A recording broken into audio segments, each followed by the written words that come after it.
Good morning, class 8. History, lesson 6, second part. Pilgrim centers also slowly developed into the townships. तीर्थ स्थल धीरे धीरे नगरी में परिवर्तित हुए.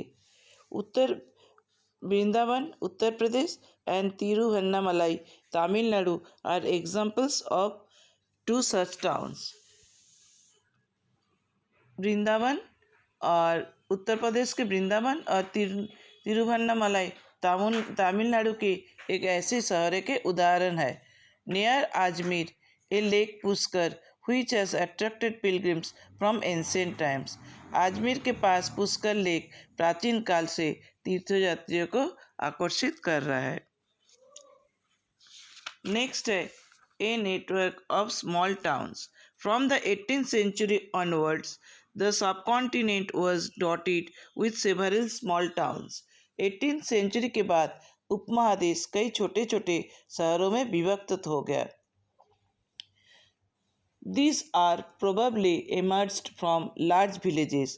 ये बड़े बड़े गांव से निकला हुआ था. They also had market streets called hut, lined with shop. उनके पास बाजार की सड़क भी थी और जिन्हें दुकानों के साथ हट कहा जाता है. मतलब रोड के दोनों साइड दुकानें होते थे, जिस एरिया को हम हट कहते थे, बाजार. Many people comes from far and near of these towns to buy local articles and sales products of distant places like horses, salt, saffron, betel nut, spices like pepper. शहर के पास और दूर से बहुत लोग यह सामान बेचने और खरीदने के लिए आते थे, जैसे घोड़ा, नमक, मसाला, सैफरन, काली मिर्च. Traders, big and small. There were many kinds of traders. वहाँ कई तरह के व्यापारी थे. Especially horse traders formed associations. घोड़े के व्यवसायी जो थे एक एसोसिएशन का गठन किए थे. Traders had to pass through many kingdoms and forests.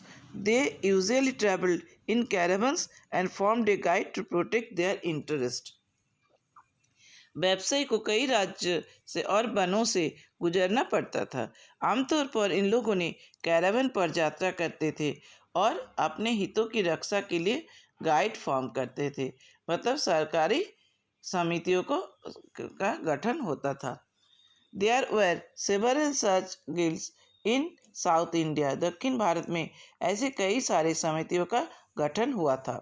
These guides trades extensively both within the peninsula and with Southeast Asia and China. ये समितियों ने बड़े पैमाने पर द्वीप में और दक्षिण पूर्व एशिया में कारोबार किए.